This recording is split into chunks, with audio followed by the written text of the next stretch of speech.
I lived alone for 3 years after my son disappeared. Then, on my 63rd birthday, he suddenly reappeared, sending me a $4,000 bottle of vodka. I couldn't drink it because of my heart condition. When he called and asked with a trembling voice, "Dad, how was the vodka?" I calmly replied, "I gave it to our family lawyer. He loved it." A horrified silence fell. Then he screamed, "Dad, what the hell did you do?" Just 24 hours later, what happened was beyond my imagination. Hey there! Thanks for joining me today. If you're new here, hit that subscribe button and tap the bell so you're always in the loop. Also, leave a comment below. I want to know where in the world you're watching from. Just a heads up, this story weaves together imagination and experience for both reflection and entertainment. While names and settings are crafted, the message at its core is something I hope resonates deeply with you. I'd been awake since 5:30 the way I always was these days. Old cop habits die hard. 25 years on the Ridgeview force, 3 years retired, and my body still ran on the same clock. Up before dawn, coffee brewed by 6. Kate used to say I was allergic to sleep. She'd been right about most things. The doorbell rang at 7 sharp. I wasn't expecting anyone. My 63rd birthday wasn't the kind of occasion people remembered. Not anymore. Kate had always been the one who made a fuss, baking her lemon cake, inviting neighbors I barely knew. But she'd been gone 5 years now, and birthdays had become just another Tuesday in October. I set my coffee down and walked to the front door. Through the window, I saw a FedEx truck pulling away into the gray Oregon drizzle. On my porch sat a cardboard box, medium-sized, neat shipping label, no return address. I picked it up. Heavier than expected. The label read, Archer Dalton, 47 Maple Ridge Road, Ridgeview, OR 97401. Sender line blank. Just a tracking number and a date stamp from 2 days ago, Portland. Portland. A knot tightened in my gut. I hadn't heard from anyone in Portland in 3 years. I carried the box inside, set it on the kitchen table, and stared at it. The rational part of my brain, the detective part, said to open it. The other part, the part that had learned silence from certain people, was a gift, told me to throw it in the trash. I grabbed a knife and slit the packing tape. Inside, nestled in foam peanuts, was a bottle. Not just any bottle, a work of art. Crystal-cut glass, shaped like a rectangular tower, the liquid inside a deep amber that caught the morning light. The label was black velvet, embossed with platinum lettering. Blackthorn Crystal Reserve, 1952. This wasn't a $50 liquor store pickup. This was the kind of bottle you kept locked behind glass. Tucked beneath was a small card, cream-colored, handwritten in ink I recognized before I even read the words. Happy birthday, Dad. I hope this makes up for lost time. Julian, my son's handwriting. Neat, precise. I hadn't seen it in 3 years, not since the last envelope he'd sent. A terse note explaining he was moving to Portland for work and wouldn't be able to visit. No phone calls, no holidays, no explanation. And now this. I picked up the bottle again, turning it slowly. The label said 1952. If that was accurate, this bottle was worth more than my truck. I pulled out my phone and searched the name. Blackthorn Crystal Reserve, 1952. Last known auction sale, $3,800. $3,800 for vodka.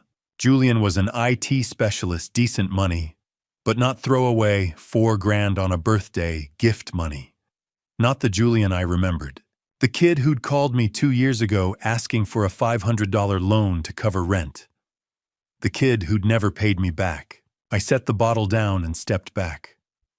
Something about this didn't sit right. Maybe it was the 3 years of silence. Maybe it was the fact that Julian had never been sentimental, never one for grand gestures. Or maybe it was just the old cop in me, the part that had learned to trust my gut when things felt off. And this felt off. I thought about Kate. She would have been thrilled. She would have opened the bottle right then, poured 2 glasses, toasted to reconciliation. She always believed Julian would come around, that the distance between us was just a phase. But Kate wasn't here. And I'd learned in the 5 years since cancer took her that time didn't fix everything. Sometimes it just made the cracks deeper. I glanced at the bottle again. Part of me wanted to crack it open, see if $3,800 tasted different than the $15 stuff I kept in the cabinet. But another part, the louder part, told me not to. Not yet. Not until I knew what this was really about. Instead, I picked up my phone and scrolled through my contacts until I found the name I was looking for, David Whitmore. David had been my lawyer for 30 years. He was also one of the few people I still considered a friend. The phone rang twice before his voice came through, warm and familiar. "Archer, happy birthday, old man. What can I do for you?" "David, you got time this afternoon? I need to swing by your office. Talk about my will." There was a pause. "Your will, you feeling all right?"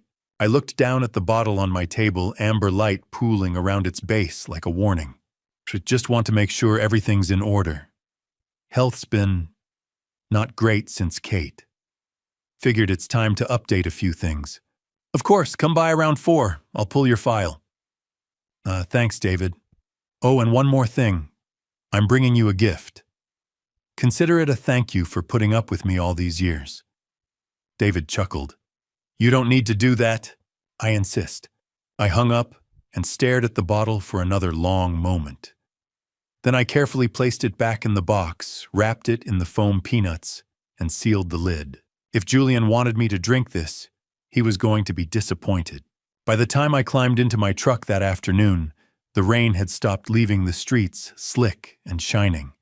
I set the box on the passenger seat, buckled in, and turned the key. The engine coughed to life, and I pulled out of the driveway, heading toward downtown Ridgeview. The bottle sat beside me, silent and heavy, a question I wasn't ready to answer. 4 o'clock found me standing outside Whitmore and Associates, a 3-story brick building on Main and Oak. I grabbed the box, locked the truck, and pushed through the front door. David's secretary, Mary, looked up and smiled. "Mr. Dalton, David's expecting you. Go on back." I walked down the narrow hallway to David's office and knocked twice before stepping inside. David stood behind his desk, reading glasses perched on his nose, a file folder open in front of him. He looked up and grinned. "Archer, good to see you. What's in the box?" I set it down on his desk carefully and met his eyes. "Vodka, expensive vodka from my son." David raised an eyebrow. "Julian, I thought you two weren't talking." "We're not. That's why I'm here." David studied me for a long moment, the kind of look he'd perfected over 30 years of lawyering. Patient, measured, waiting for the rest of the story. Then he turned his attention to the box, lifting the lid with careful precision. He pulled out the bottle and I watched his eyebrows climb.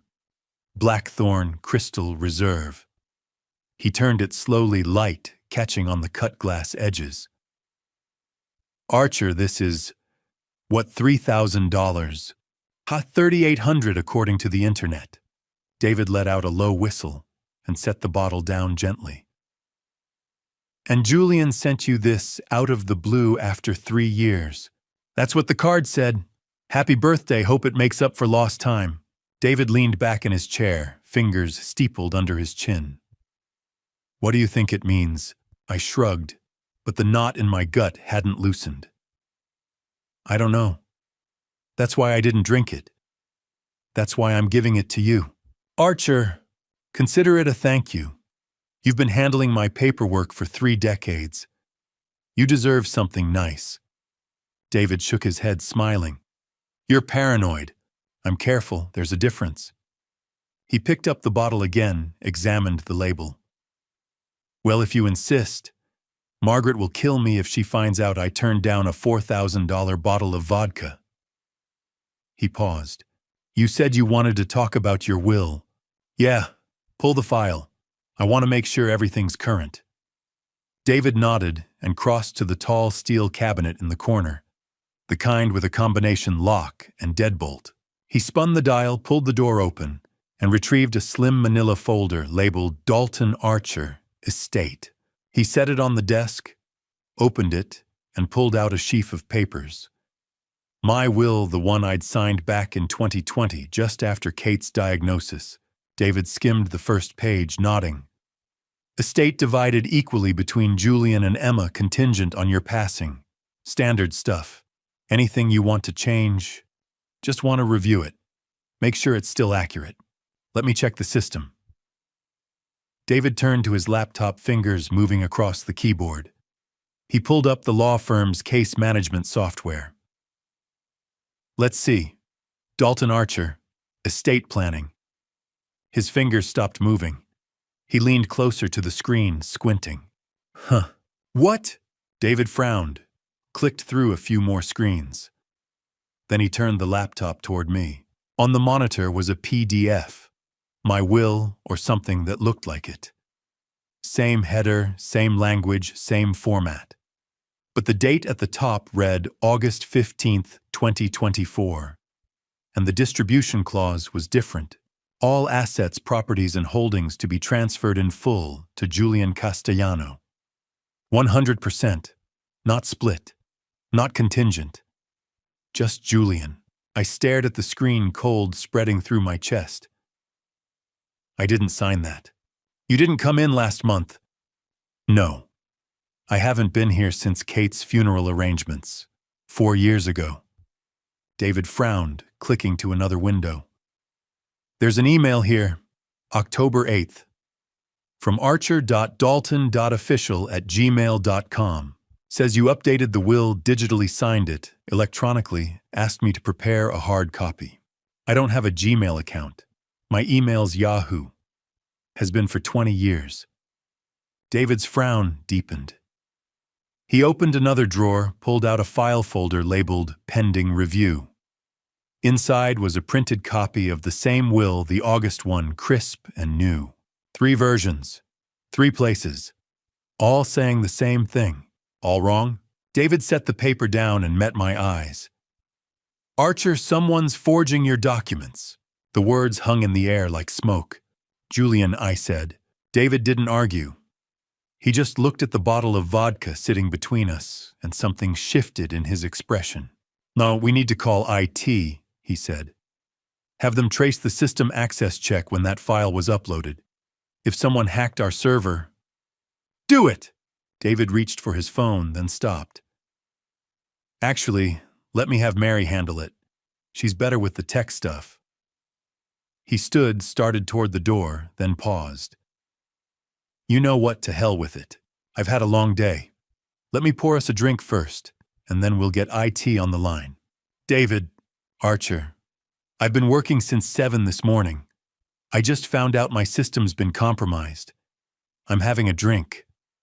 He walked to the small bar cart in the corner, grabbed 2 crystal tumblers, and brought them back to the desk.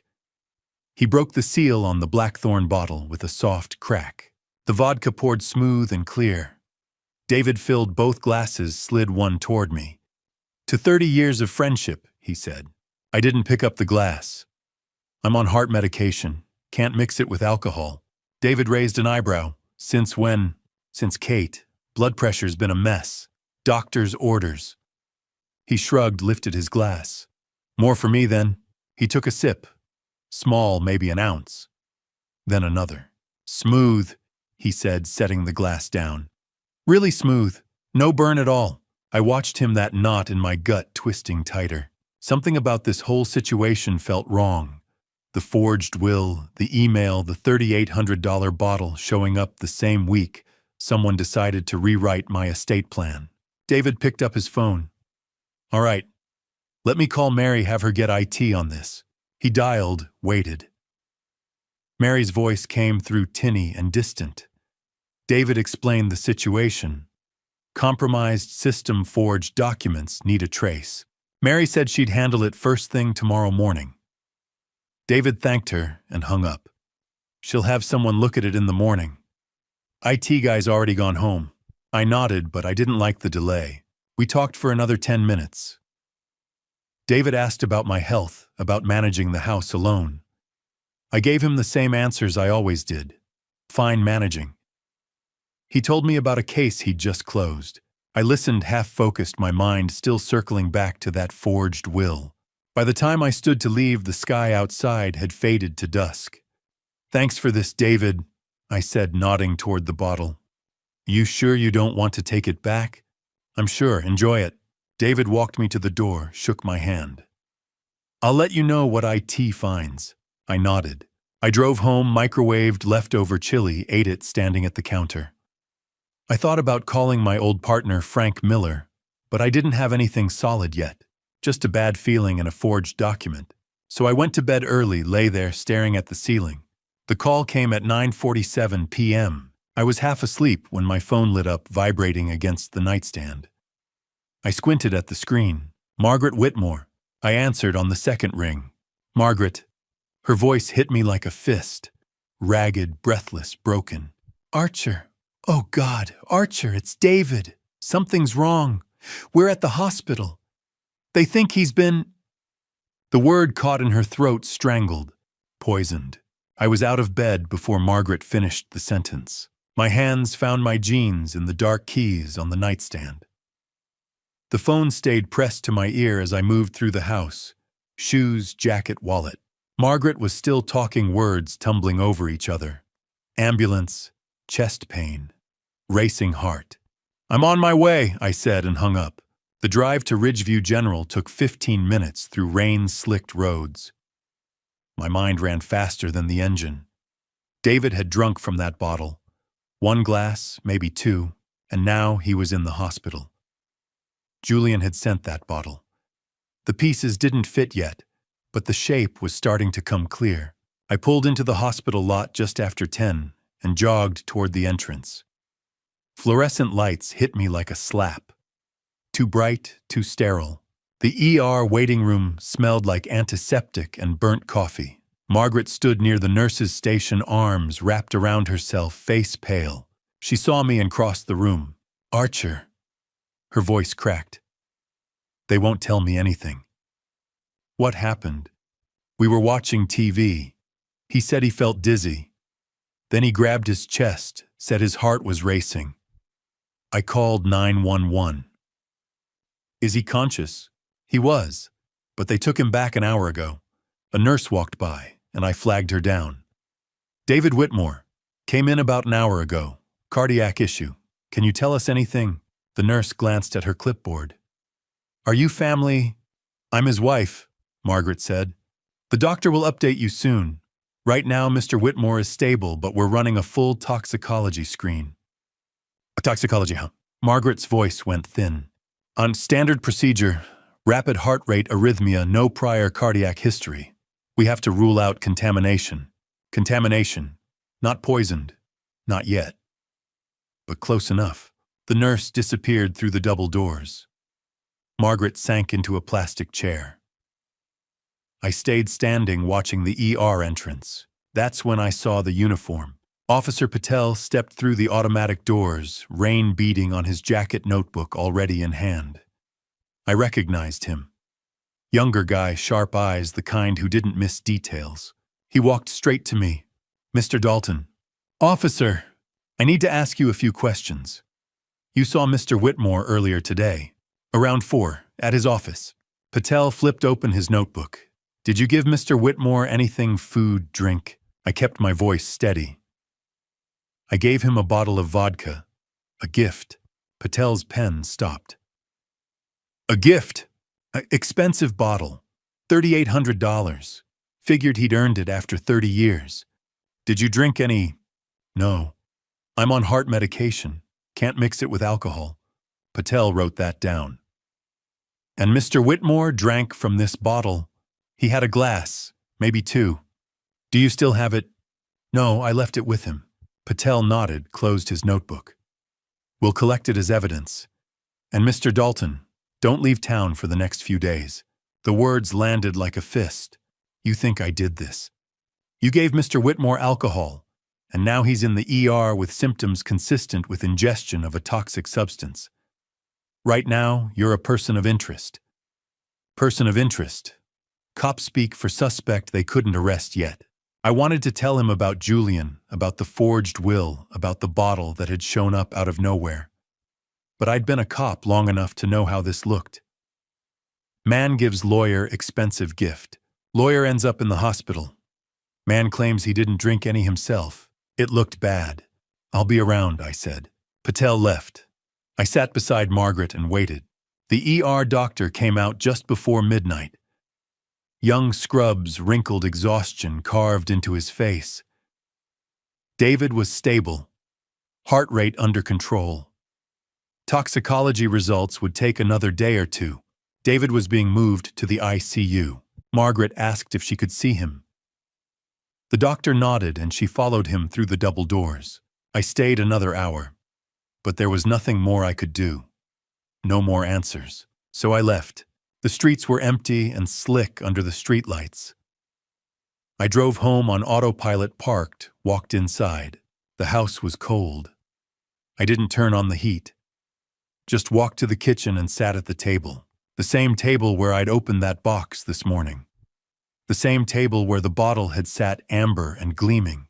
I pulled a notebook from the drawer, the kind I used to carry on the job, small and spiral-bound, and opened it to the first blank page. October 12th, 2024. 1:30 a.m. David drank the vodka I gave him. Now he's in the hospital. The cops think I did it. They took the bottle as evidence. Told me not to leave town, but Julian sent that bottle. Julian, who hasn't spoken to me in 3 years. Julian, who forged my will and hacked David's system.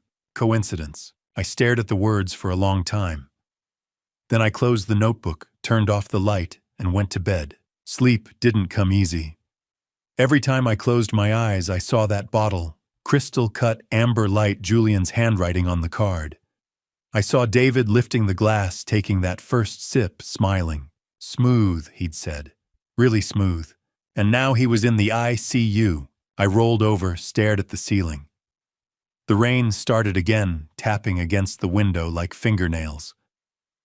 Somewhere in Portland, Julian was asleep in his condo.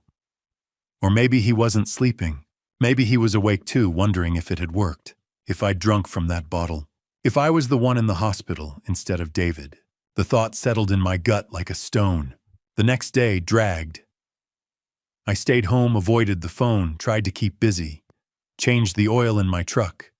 Fixed the loose hinge on the kitchen cabinet. Anything to keep my hands moving, my mind from circling back to that bottle, that hospital, that look in Officer Patel's eyes. Person of interest? I was in the garage wiping grease off my hands when my phone buzzed in my pocket. I pulled it out, squinted at the screen. Frank Miller. My old partner.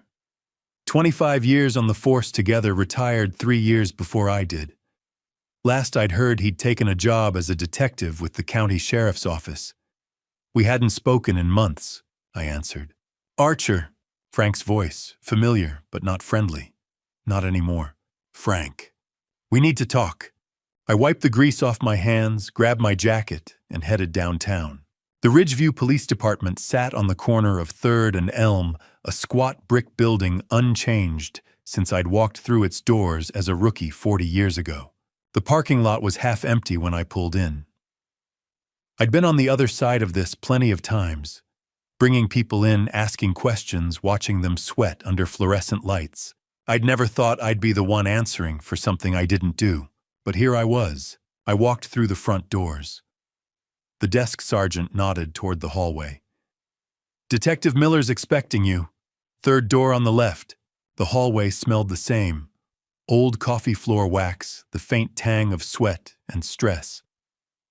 I reached the 3rd door, knocked twice, and pushed it open.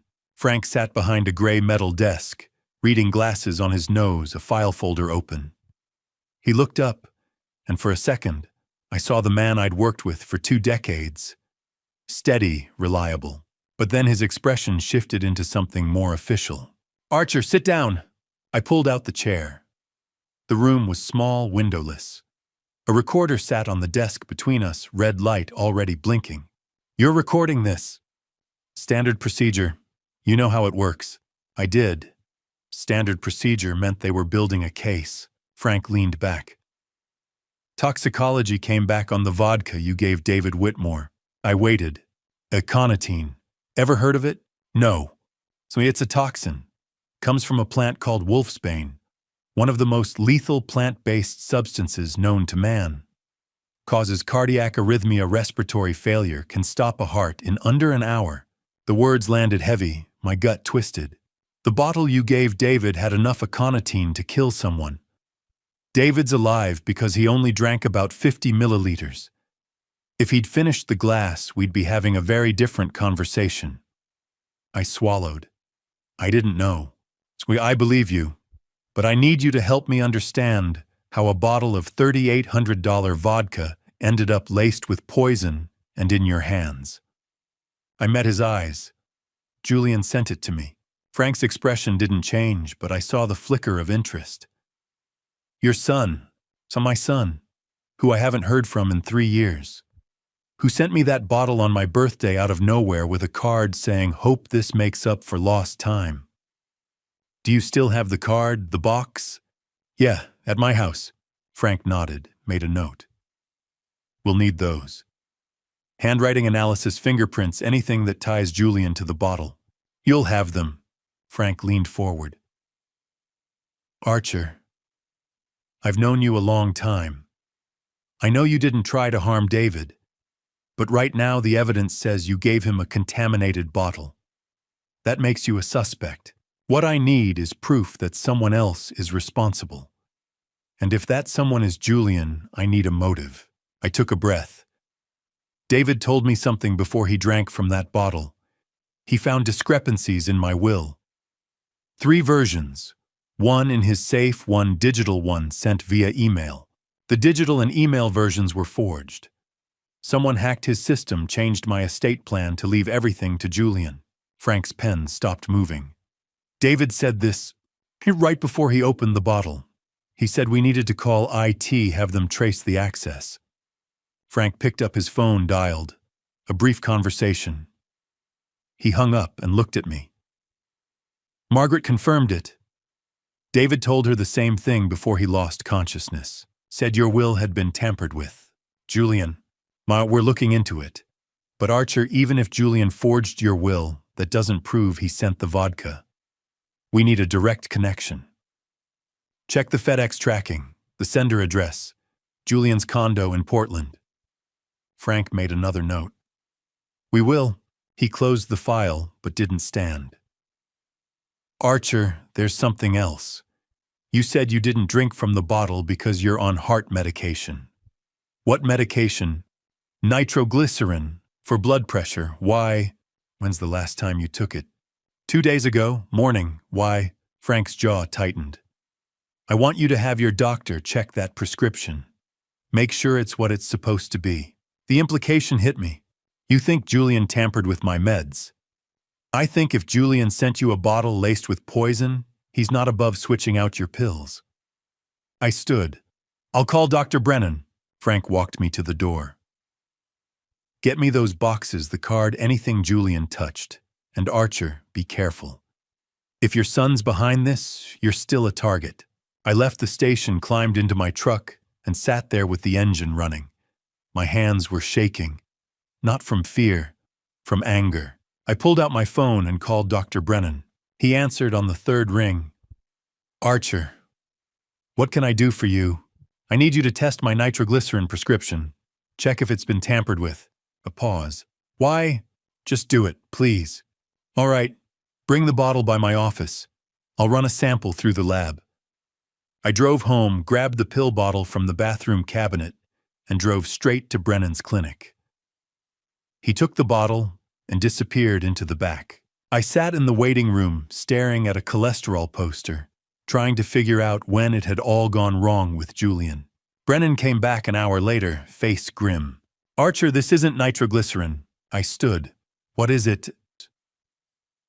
Calcium channel blocker.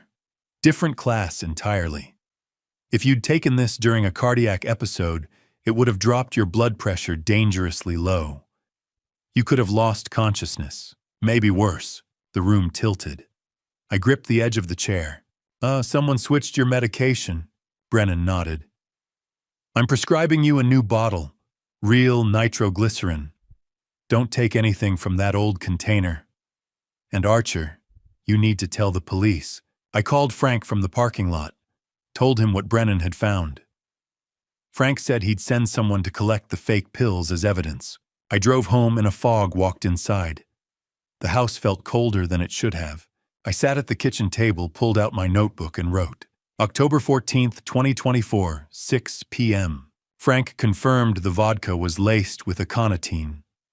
Lethal dose. David survived because he only drank 50 milliliters. Julian sent that bottle. Julian forged my will. Julian hacked David's system, and now I know. Julian switched my heart medication. He didn't just want to harm David, he wanted to kill me. But why? I stared at the words until they blurred. Then I closed the notebook and sat in the silence. The phone rang just after 7 the next evening. I was heating up leftover soup when the screen lit up. Unknown number, Portland area code, I answered. Silence on the other end. Then quiet and calm, a voice I hadn't heard in 3 years. Dad, did you like my gift? My finger hit the record button before I even registered the movement. Old instinct. 25 years on the force had taught me to document everything, especially when something felt wrong. And this, Julian's voice after 3 years of silence asking if I'd liked his gift, felt very wrong. I kept my tone neutral. Julian, you didn't answer my question. I set the soup pot down, moved to the living room where the signal was clearer. No, I didn't drink it. A pause. Brief, but I heard it. The kind that comes when someone's recalculating. Why not? I'm on medication.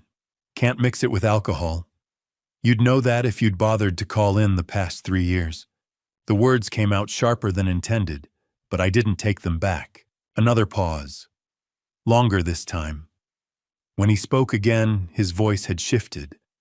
Less casual, more measured. So what did you do with it? I gave it to a friend. Silence. 3 full seconds of it. Then Julian's voice came back sharper now. Careful. Which friend? And there it was. Julian hadn't asked which friend before. He'd asked what I'd done with it. But now suddenly he needed to know who. That wasn't curiosity. That was panic. I didn't answer right away. Let the question hang there. Why do you ask? Oh, just curious, Dad. That bottle cost me a lot. I'd hate for it to go to waste. Too deliberate. Too interested. If Julian had really just sent an expensive gift, he wouldn't care where it ended up. But he did care.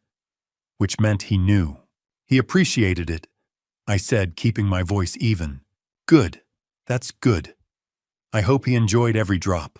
The words landed cold. Not warm, not friendly. Then the line went dead. I stood there, phone still pressed to my ear, staring at the darkened window. My mind was running at full speed, piecing together what I'd just heard. Julian hadn't asked who the friend was until I said I'd given the bottle away. That pause, those 3 seconds of silence, that had been surprise. Maybe shock, and then the follow-up question, carefully phrased, which friend? Julian knew someone had drunk from that bottle. Maybe he'd seen it in the news.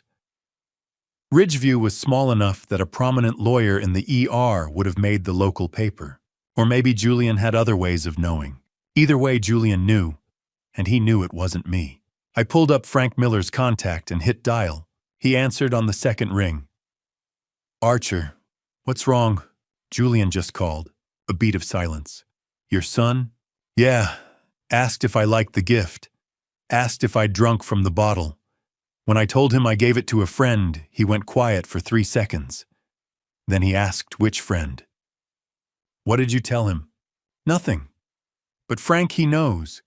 He knows someone drank from it, and he knows it wasn't me. Did you record the call? Every word. Send it to me right now. I hung up, pulled up the recording file, attached it to an email, and hit send.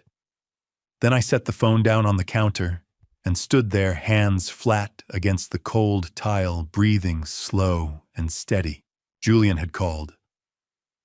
After 3 years of silence, after sending poison, after forging my will and hacking David's law firm, Julian had called to check if his plan had worked. And when he found out it hadn't, When he realized I was still alive, he'd wanted to know who'd taken my place. This wasn't over. I moved through the house methodically, checking every window latch, every door lock. Everything was secure. But secure didn't mean safe. I needed to know if someone tried to get in. In the garage, I found an old spool of black thread tucked in Kate's sewing kit. Thin, strong. I cut a piece about 2 feet long, carried it to the front door, and stretched it across the threshold at ankle height. I tied one end to the doorknob, pulled it taut, and tied the other end to the coat rack just inside the entryway. Tight enough to hold tension, loose enough to snap if someone pushed the door open even an inch. Old detective trick. Simple, effective. Then I grabbed the security camera I'd bought 2 years ago and never installed. Motion activated, but I'd never even put batteries in it. But it looked real enough from a distance. Black casing, little red light lens pointed outward. I peeled off the backing and stuck it in the corner of the porch overhang angled toward the driveway. If someone came looking, they'd see it. And they'd think I was watching. By the time I finished, the sun had set completely. The street was dark except for the glow of the street light 2 houses down. I stood on my porch, scanning the shadows between the trees, looking for movement. Nothing. I went inside, locked the door, and made coffee I didn't really want. Sat at the kitchen table. The facts were clear enough. Julian had sent poison. Julian had called to see if it worked. Julian knew it hadn't. And sooner or later, Julian would try again. I finished the coffee, rinsed the cup, and went to bed. Sleep didn't come easy. Every creak of the house settling, every branch scraping against the siding, pulled me halfway back to waking.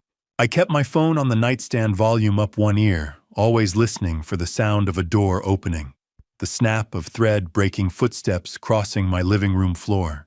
But nothing came. When dawn broke gray and cold through my window, I was already awake. I swung my legs out of bed, pulled on jeans and a sweatshirt, and padded barefoot down the hallway to the front door. The thread was gone. Not just broken. Gone. Snapped clean in the middle, both ends dangling loose. One still tied to the doorknob, the other hanging limp from the coat rack. Someone had opened my front door, stepped inside, and left. I turned, slowly looked out through the window at the porch. The camera was still there, mounted in the corner, but it had been moved. Just a few degrees to the left, angled away from the driveway, now pointing at nothing. Whoever had come in last night had known exactly what to look for.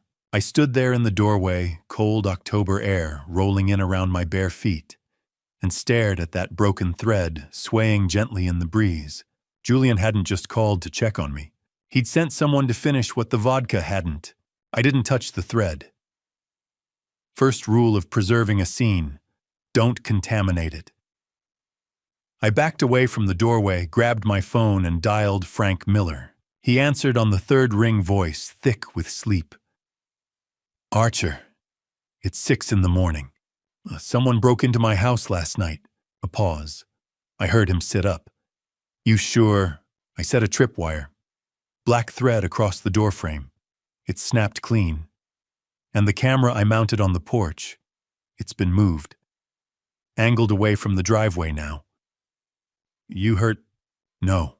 Whoever it was came in and left. Didn't take anything. Just wanted me to know they could. I'll be there in 2 hours. Don't touch anything." "I know the drill." I hung up and stood in the hallway, scanning the living room. Everything looked the same. Couch cushions undisturbed. TV remote on the coffee table. Kate's quilt folded over the armchair. Nothing missing, nothing out of place. But someone had been here, walking through my house while I slept. I moved through each room, slowly checking. Kitchen, clean. Bathroom, towel hanging where I'd left it. Bedroom, bed unmade, closet door half open. Garage. Truck keys on the hook toolbox undisturbed. Whoever had come in hadn't been looking to steal. They'd been checking to see if I was home, or sending a message, "We can reach you whenever we want." I crouched by the front door, examined the lock.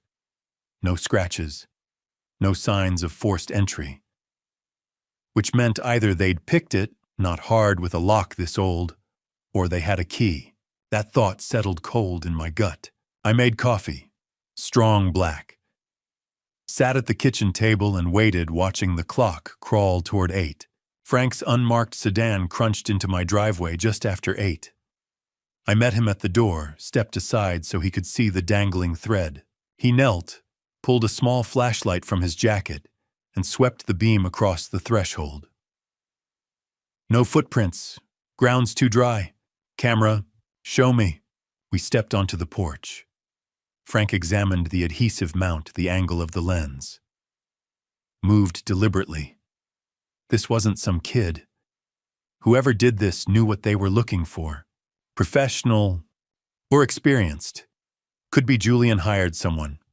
Could be Julian himself, though I doubt it. He's not the hands-on type.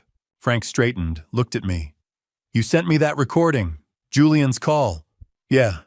I've listened to it 3 times. That pause when you said you gave the bottle to a friend. That's not curiosity, Archer. That's panic. I know. And the follow-up. Which friend? Julian's trying to figure out if his plan worked. Frank pulled a file folder from his car, flipped it open. Inside was the birthday card Julian had sent, sealed in a plastic evidence bag, next to a photocopy of an old tax return with Julian's signature. Forensic document examiner compared the handwriting. 97% match. Same slant, same pressure, same loops. Julian wrote that card. Relief washed over me. Now it was documented. Official. David woke up yesterday afternoon. Frank continued. Talked to Margaret, then talked to us. Confirmed everything. You gave him the vodka as a gift. You two were discussing your will. He drank from the bottle you left before he collapsed. He remembers the conversation about the forged documents, too. So I'm clear. Officially, yes. We're building a case against Julian. Attempted harm, fraud, computer crimes, identity theft. IT forensics is going through David's law firm server. Early results show unauthorized remote access from an IP address in Portland, logged through an old employee account that should have been deactivated months ago. Julian, we're tracing the IP to a physical address. Should have it by end of day. Frank closed the folder. Archer, I'm putting a patrol unit on your street. Just drive-bys twice a night. And do me a favor. Upgrade your security. That thread's clever, but it's not going to stop anyone who's determined. Get a real alarm system. Change your locks. Already planning on it. Frank left just before 10, taking the broken thread, the birthday card, the FedEx box, and the bottle of fake medication. I watched his sedan disappear, then went inside and locked the door. First stop, hardware store. I bought a basic alarm system. Motion sensors, door and window contacts, a control panel with a keypad. $50 self-install. Nothing fancy, but loud. Also grabbed new deadbolts and reinforced strike plates. By the time I got home, it was almost noon. I spent the next 3 hours installing everything. Sensors on both doors. Motion detector in the hallway. Keypad mounted by the entryway. New deadbolt screws drilled deep into the frames. When I finished, I armed the system and opened the front door to test it. The alarm shrieked. High-pitched, angry, loud enough to make my ears ring. I punched in the code and it cut off. Good enough. I sat at the kitchen table, opened my notebook and wrote, October 16th, 2024. 3 p.m. Someone broke in last night. Snapped my thread, moved the camera. Frank confirmed it. I'm officially clear. Handwriting matches Julian's. David's awake confirmed my story. IT forensics found evidence of a hack from a Portland IP. Julian's not just trying to steal my estate. He's making sure I don't survive long enough to stop him. I closed the notebook and sat there thinking about next steps. Tomorrow I'd call a professional locksmith. Tomorrow I'd talk to Frank about restraining orders. But tonight I just needed to sleep. I didn't. The next morning I woke just before dawn. Made coffee, sat at the table, watched the sky turn from black to gray. Just after 9, I walked to the front door to grab the newspaper. There was an envelope on my porch. Plain white. No address, no stamp, no name. just sitting there on the welcome mat. I stared at it for a long moment, pulse ticking faster. Then I pulled out my phone, took a photo, and called Frank Miller. The envelope lay where I'd set it, its edges crisp against the kitchen counter. Morning light slanted through the window as I slid one finger under the flap and pulled out a single photograph, black and white, grainy. My house. The image had been taken from the gravel drive framing the front porch. The windows dark, the old maple casting skeletal shadows across the siding. In the bottom right corner, white digital numerals read 11:47 p.m. 16th October 2024. Last night, an hour and a half after I'd locked every door and installed the motion sensor, I flipped the photograph over. No message, no signature. Just the image of my home captured by someone who had stood outside in the dark while I slept. My hand tightened around the counter. For 30 years, I'd been the one doing surveil Archer, holding the camera, documenting evidence. Now I was the subject, the target. I pulled out my phone and called Frank Miller. "Sure." His voice was thick with sleep. "Check your email. I'm scanning it now." "What is it?" "A photograph. My house. Time-stamped 11:47 last night." A pause, then the creak of bed springs. "You're telling me someone walked your property an hour after you installed that alarm?" "That's exactly what I'm telling you." "Did the sensor trigger?" "No." Another pause. "I'll be there in 40 minutes. Don't touch the envelope." I set the phone down and stared at the photograph again. The angle was deliberate. Not a casual snapshot, but a composed frame, the kind a professional would take. Or someone who had studied under one. Julian had been 12 when I'd taught him how to use my old Nikon, how to adjust the aperture for low-light shots. We'd spent a summer stalking deer in the hills east of Ridgeview, him crouched beside me as I whispered instructions. That boy was gone. In his place stood a man who sent poisoned vodka and forged wills, who swapped medication, and hired thugs who stood in my driveway at midnight and took pictures. By 10:30, Frank had left, with the photograph sealed in an evidence bag. I stood at the kitchen sink rinsing my mug when the first wave hit. A crushing weight across my chest, radiating down my left arm like molten lead. I gripped the counter, gasping, my vision narrowing. Nitroglycerin. I needed nitroglycerin. My jacket hung by the door. I staggered toward it, each step an effort, my lungs refusing to draw a full breath. My fingers fumbled in the pocket, closed around the small brown bottle, twisted the cap, then stopped. Dr. Brennan's voice echoed in my head. "The pills in your original bottle were fake. If you'd taken one during an episode." I set the bottle on the counter, pulled my phone from my other pocket with shaking hands, and dialed. "Dr. Brennan, it's Archer Dalton. I need help." "Archer, what's wrong?" "Chest pain. Bad. Can't take the pills." "They might be." Don't take anything. I'm on my way. Sit down and stay on the line." I lowered myself into the kitchen chair, phone pressed to my ear, and focused on breathing. In, out, in, out. The pain clawed at my ribs, each beat of my heart a hammer blow. "Still there, Archer?" "Yeah. Just good. I'm turning onto your street now." Dr. Brennan arrived at 11, black medical bag in hand, his graying hair disheveled. He knelt beside my chair, pressed 2 fingers to my wrist, counted silently. My pulse is elevated but steady. "Here." He handed me a small white tablet and a glass of water. "This is sublingual nitroglycerin. I pulled it fresh from the hospital pharmacy an hour ago. Put it under your tongue." I obeyed. The tablet tasted bitter, and within seconds the vice around my chest began to ease. I drew a full breath, then another. "Better." I nodded, unable to speak. He pulled a chair opposite me and set a clear plastic evidence bag on the table. Inside lay the brown prescription bottle I'd carried for 3 months. "Lab confirmed it yesterday," he said quietly. "Amlodipine, a calcium channel blocker. If you'd taken one of these during acute angina, your blood pressure would have dropped so fast, Your brain wouldn't have gotten enough oxygen. You'd have lost consciousness in under 2 minutes. At your age, with your history, he didn't finish. He didn't have to. Who would swap my medication? I asked, though I already knew. Someone with access to your house. Someone who knows you have a heart condition. Someone who wanted it to look like natural causes. Julian, Dr. Brennan wrote a prescription for a fresh 90-day supply, showed me the tamper-proof seal on the new bottle, and made me promise to call 911 if the pain returned. After he left, I sat at the kitchen table and opened my journal. October 17th, 2024, 11:45 a.m.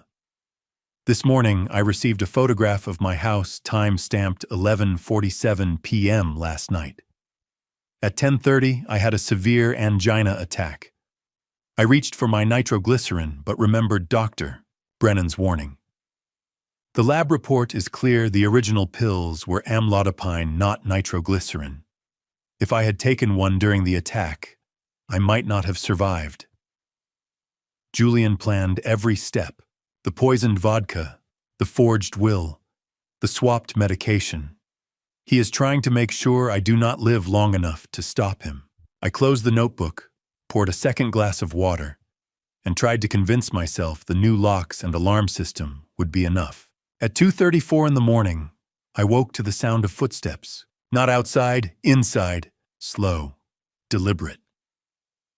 Moving through the living room toward the hallway where my bedroom door stood half open, I lay frozen beneath the quilt, listening.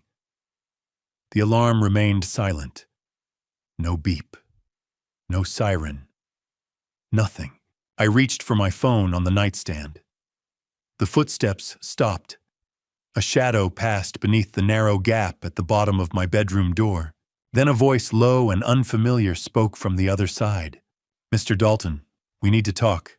I kept my service revolver in the nightstand drawer, a Smith & Wesson Model 10 I'd carried for 23 years on the force. My fingers found the grip in the dark, cool steel against my palm, and I eased out of bed without making a sound. Kate's quilt slid off my shoulders as I moved toward the door, each step deliberate, the floorboards silent beneath my bare feet. The voice had come from downstairs. Calm. Patient. Not the frantic urgency of a burglar caught mid-act, but the measured tone of someone who had all the time in the world. I edged into the hallway, back pressed against the wall, revolver raised. The glow from the kitchen nightlight spilled across the hardwood. I descended slowly, keeping to the outside edge of each step, my breath shallow and controlled. At the bottom, I paused, listening. The living room lay to my left, dark, except for moonlight through the windows. A silhouette sat motionless on the sofa, hands resting on his knees, posture relaxed. I reached around the corner and flipped the light switch. The man on my couch didn't flinch. He was in his mid-40s, compact and muscular, dressed in a black leather jacket and dark jeans. His hair was slicked back, graying at the temples. He raised both hands slowly, palms open. "Easy, detective," he said, his voice carrying a faint Brooklyn accent. "I'm not here to hurt you. This is a professional courtesy." I kept the revolver trained on his chest. "Who are you?" "Vincent Russo. People call me Vinny." He tilted his head toward the coffee table. "Mind if I lower my hands? My shoulders aren't what they used to be." "I keep them where they are." He nodded, unbothered. "Fair enough. You want to know why I'm sitting in your living room at 2:30 in the morning. So here's the short version. Your son owes my employers $300,000. The number hit me like a punch. What? Gambling debts, poker mostly, some sports betting. Julian's been playing at a private club in Portland for the past 18 months. He's good, I'll give him that, but not good enough. By June, he was in the hole for $250. By August, $300 even. I lowered the revolver an inch, my mind racing. Julian, gambling, $300,000. What does that have to do with me? Vinny's expression didn't change. Your son offered collateral, a life insurance policy. $500,000, beneficiary Julian Castellano. The policy pays out when you pass. Julian told my employers you were in poor health, that it wouldn't be long. They agreed to extend his deadline. The room tilted. I gripped the door frame with my free hand. You're telling me Julian used my life insurance to cover his debts? So that's exactly what I'm telling you. And when you didn't cooperate by dying on schedule, Julian decided to help things along. The vodka, the fake heart medication, the forged will. Vinny shrugged. It's not my style for what it's worth. Too messy. But desperate men do desperate things. I stared at him, trying to process the words. My son, my own son, had bet on my death. Why are you here? I asked finally. Because I'm done with your son's mess. Vinny lowered his hands, slowly resting them on his knees. I don't touch cops. Never have, never will. That's an old rule, and I don't break old rules. When I found out you were Ridgeview PD, I told my employers I was out.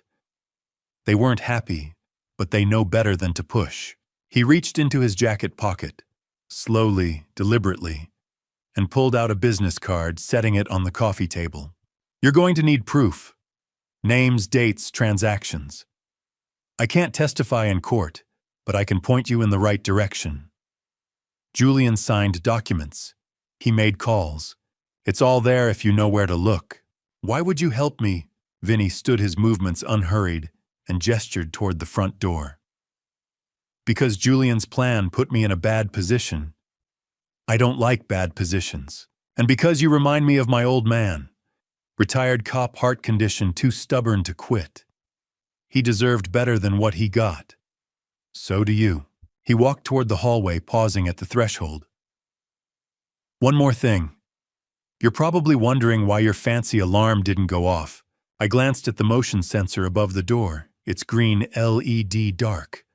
I cut the external power line before I came in, Vinny said. Took about 30 seconds with wire cutters. Then I used a signal jammer, $200 on eBay. Your $50 system's a toy detective. If you want real security, call a professional. He moved toward the kitchen and the rear window that faced the woods. I followed, keeping the revolver at my side. At the window, he paused, pointing to the glass. Glass cutter, he explained. Remove the pane, slip the latch, put it back when I left. You wouldn't have noticed unless you were looking for it. He opened the window, one leg already over the sill. Good luck with your son, Mr. Dalton. You're going to need it. Then he was gone, swallowed by the shadows between the trees. I locked the window, checked every door twice, and poured myself a whiskey I didn't drink. At 3:15, I called Frank Miller and left a voicemail summarizing Vinny's visit. At 4, I sat at the kitchen table and added another entry to my journal, my handwriting shaky from adrenaline and exhaustion. October 18th, 2024, 4 a.m. Vincent Russo, connected to organized crime, broke into my house tonight. He explained that Julian owes $300,000 in gambling debts and used my $500,000 life insurance policy as collateral. Julian's motive is now clear. He needs me gone to collect the insurance and pay his debts. I closed the notebook and watched the sky turn from black to gray. At 6:30, Frank called back, his voice tight with controlled fury. By 7, he was at my door with 2 uniformed officers and a forensic kit. By noon, we had a warrant. 2 days later, on the 20th of October, I was sitting in my study reviewing bank statements Frank had subpoenaed when my phone buzzed. A video call. Emma's name appeared on the screen, and I felt my chest tighten. But this time it was relief, not pain. I answered, and my granddaughter's face filled the screen, her blonde hair pulled back in a ponytail, her blue eyes bright. Grandpa, you answered. Her face filled the screen, bright and unguarded, the way only a 10-year-old's can be. Blonde hair pulled back in a high ponytail, a gap where her left front tooth used to be freckles scattered across her nose. Emma, my granddaughter, the one pure thing left in this mess. Grandpa, she said again, her grin widening. I thought you weren't going to pick up. I forced a smile, settling back into my desk chair. I always pick up for you, sweetheart. How's school? Boring, she rolled her eyes. Mrs. Henderson makes us do multiplication tables every single day. I already know them. Multiplication's important, I said. You'll need it when you're older. That's what Mom says. Emma leaned closer to the camera, lowering her voice to a whisper. But I think she just doesn't want to help me with homework. I chuckled, the sound hollow in my chest. Where is your mom? It's upstairs. She's on the phone with somebody. She's been on the phone a lot lately. Emma tilted her head. Grandpa, when are you coming to visit? You promised you'd take me to the zoo before it gets too cold. The zoo. I'd promised her that back in July before everything started unraveling. Soon, I said, hating the lie. I've been a little busy, but I'll come see you soon. You always say that. She pouted, then brightened. Dad says we're going to be rich soon. Maybe we can go to the big zoo in Seattle instead, the one with the pandas. The words hit me like ice water. I kept my expression neutral. Your dad said that, yeah, he's been really happy lately. He keeps saying things are going to get better, that we won't have to worry about money anymore. Emma twirled a strand of hair around her finger. He talks to somebody named Vinny a lot, like every day. Is Vinny your friend? My throat closed. I swallowed hard. No, sweetheart. Vinny's not my friend. Why do you ask? Because Dad mentions you when he talks to Vinny. He locks himself in his office and talks really quiet, but I heard him say your name once. And something about insurance. She wrinkled her nose. What's insurance? I closed my eyes for a breath, trying to steady the roar in my ears. Insurance is... It's something grown-ups have to make sure their families are taken care of. It's complicated. Oh. She shrugged, already losing interest. Dad says a lot of complicated stuff lately. Mom gets mad at him sometimes. I heard them fighting last week. About what? Emma hesitated, glancing over her shoulder. When she turned back, her voice was quieter. I don't know. But Mom was crying. She said something about how she didn't sign up for this, and Dad said she needed to trust him, that everything would work out. I wanted to reach through the screen and pull her out of that house, away from Julian. But all I could do was sit 300 miles away and listen. Emma, I said gently, has your dad been acting strange, different than usual? She thought for a moment, chewing her bottom lip. Kind of. He's gone a lot. And when he's home, he's always on his phone or in his office. He used to play board games with me on Saturdays, but he hasn't done that in forever. Her eyes brightened. But he bought me a new iPad last month.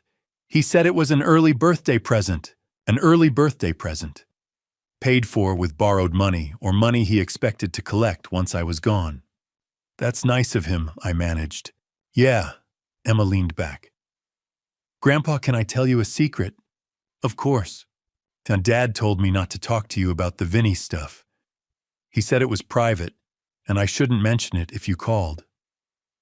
She bit her lip, looking guilty. But I miss you. And I don't think secrets are good. Mom says secrets make people sick. Your mother is right, I wanted to say. Secrets rot from the inside out.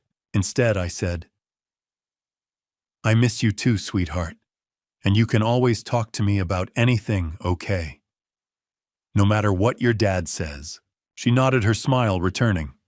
Okay, we talked for another few minutes. About her friends at school, about the book she was reading, about the stray cat in their backyard. I let her chatter fill the silence. When Sarah called her name from upstairs, Emma waved at the camera. I have to go. Love you, Grandpa. Love you too, Emma. The screen went dark. I sat motionless for a long time, staring at the blank tablet. Dad says we're going to be rich soon. He talks to somebody named Vinny a lot. He mentions you. Julian hadn't just planned my death. He'd talked about it openly enough that a 10-year-old had picked up fragments. He'd locked himself in his office and made calls to Vinny Russo. while his daughter played in the next room negotiating the terms of his father's life insurance. I opened my journal and began to write. October 20th, 2024, 5 o'clock p.m. Emma called today. She mentioned that Julian has been telling her we're going to be rich soon, and that he frequently speaks with someone named Vinny. She overheard him mention my name and the word insurance. Julian has instructed Emma not to discuss this with me. Sarah has been arguing with Julian. Emma heard her mother crying last week. My son is using his own daughter as cover while he plans my elimination. I closed the notebook and called Frank Miller. He answered on the second ring. Archer, what is it? So I just talked to Emma. Julian's been on the phone with Vinny Russo regularly. He's told Emma they're going to be rich soon, and she overheard him mention my name and life insurance. A pause. Out of the mouths of babes. Frank, we need to talk to Sarah. Alone. Away from Julian. Agreed. Can you set it up? I'll try. The next afternoon, I sat in a corner booth at the Brew Haven, a coffee shop 20 miles outside Ridgeview. The place smelled like roasted beans and cinnamon, and rain drummed against the windows. At 3 o'clock, the door opened and Sara Castellano stepped inside, shaking water from her coat, her dark hair plastered to her forehead. She saw me and froze. Then slowly she crossed the room and slid into the seat opposite mine. She looked smaller than I remembered, hunched in the booth seat, with her hands wrapped around a coffee mug she hadn't touched. Dark circles shadowed her eyes, and her hair, usually swept up in a neat bun, hung loose around her shoulders, damp from the rain. Sarah had always carried herself with a kind of careful composure, the posture of a woman who'd learned early how to keep her guard up. Today, that composure was gone. Thank you for coming, I said quietly. She nodded, her gaze fixed on the table between us. I almost didn't. I know. A waitress drifted past, refilling water glasses, and we both waited until she was out of earshot. The cafe hummed with low conversation and the hiss of the espresso machine, but our corner felt isolated, separate from the rest of the world. Sarah. I began, keeping my voice gentle. Emma called me 2 days ago. She told me some things. Things I don't think she understood. Sarah's jaw tightened. What did she say? How that Julian's been telling her you're all going to be rich soon. That he talks to someone named Vinny regularly. That she overheard him mention my name and life insurance. Her eyes closed. When she opened them again, they were wet. I told him to stop. I told him Emma was too young to keep secrets, that she'd say something eventually. He wouldn't listen. How long have you known? She drew a shaky breath. About the debt, 6 months. I found an email on his laptop in April. He'd left it open. Careless, or maybe he wanted me to see it. A lawyer representing the Benedetti family. They were discussing payment terms for $300,000. She paused, wrapping her arms around herself. I confronted Julian. He told me it was under control, that he had a plan, that I needed to trust him. Good, and you believed him? I wanted to. Her voice broke on the last word. He's my husband, Emma's father. I wanted to believe he wasn't stupid enough to borrow money from the mob. I leaned forward, resting my forearms on the table. Sarah, I need you to be very clear with me. Did you know about the vodka, about the fake heart medication? Her head snapped up, eyes wide. What? Someone sent me a bottle of vodka laced with aconitine, a poison. My lawyer drank it and nearly died. Someone also swapped my nitroglycerin pills with a different drug. If I'd taken one during a heart attack, I would have died within minutes. The color drained from her face. No, I didn't know. I swear to God, Archer, I didn't know. Her hands shook so badly she had to set the mug down. Julian told me he was working on refinancing. He said he had a business opportunity, that he just needed a few more months. He never said anything about... She stopped, pressing a hand to her mouth. I watched her carefully, searching for any sign of deception. I'd spent 2 decades reading people, learning to spot the micro-expressions that betrayed a lie. Sarah's shock looked genuine. "When did Vinny start following you?" I asked. "In July. I saw him outside Emma's school twice in 1 week, then outside our apartment. I asked Julian about it, and he admitted Vinny worked for the people he owed money to. He said they were just keeping tabs, making sure we didn't run." She wiped at her eyes with the back of her hand. "Julian told me if I said anything to anyone, to you, to the police, to anyone, he'd leave. He said he'd disappear and we'd be stuck with the debt, that the Benedettis would come after me and Emma to collect. The bastard had used his own wife and daughter as hostages. Sarah, I need you to testify. I need you to tell a prosecutor everything you just told me. The emails, Vinny Julian's threats. Without your testimony, we don't have enough to prove Julian planned this." She stared at me, her expression torn between fear and something that looked like relief. "If I testify what happens to me, I knew about the debt. I didn't report it. Doesn't that make me an accessory number?" I kept my voice firm, steady. "You were coerced. Julian threatened to abandon you and Emma. That's duress. A good prosecutor will understand that. But what if they don't? Then we'll make them understand." I pulled out my phone and set it on the table. "I'm going to call Detective Frank Miller. He's been working this case with me. He can arrange a meeting with the county prosecutor's office. We'll negotiate immunity for you, full immunity in exchange for your cooperation. You testify, and you walk away clean." Her breath hitched. "And Emma will be safe. That's the priority. Julian won't be able to threaten either of you once he's in custody." Sarah stared at the phone for a long moment, then nodded slowly. "Okay. Do it." I dialed Frank's number. He picked up on the second ring. "Archer, tell me you've got good news." "Ma, I'm at Maple Street Cafe with Sarah Castellano. She's willing to testify. She knew about the debt and Vinny, but she didn't know about the vodka or the medication. Julian threatened to leave her and Emma if she talked. We need an immunity deal." A pause. "Put her on speaker." I tapped the button. "You're on, Frank." "Mrs. Castellano, this is Detective Frank Miller. Have you been in contact with your husband since agreeing to meet Mr. Dalton today?" Sarah's voice was barely above a whisper. "No. He thinks I'm visiting my sister in Eugene." "Good. Keep it that way. I'm going to call the county prosecutor's office right now. Can you stay where you are for the next hour?" "Yes." "All right, sit tight. I'll have an answer for you soon." The line went dead. Sarah exhaled slowly, her shoulders sagging. "What if Julian finds out? He won't," I said, though I couldn't be certain. "Frank's discreet, and once you're under witness protection, Julian won't be able to touch you." She nodded, but the fear didn't leave her eyes. 2 days later, on the morning of October 23rd, Frank and I stood outside the offices of Whitmore and Associates. The building looked the same as it had 3 weeks ago.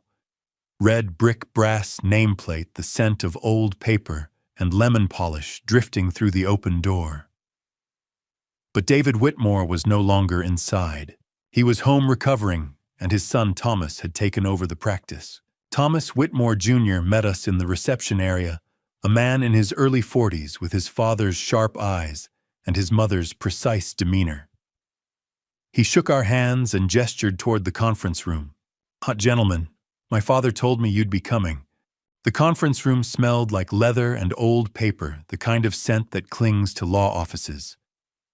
Thomas Whitmore, Jr. gestured for us to sit at the long mahogany table, then crossed to a wall safe hidden behind a framed print. He spun the dial, pulled the door open, and withdrew a manila folder embossed with my name. My father kept the original here," Thomas said, setting the folder in front of me. He never trusted digital storage for estate documents. I opened the folder. Inside lay a will dated March 15th, 2020, signed in my own handwriting and witnessed by David Whitmore and his secretary. The language was straightforward upon my death.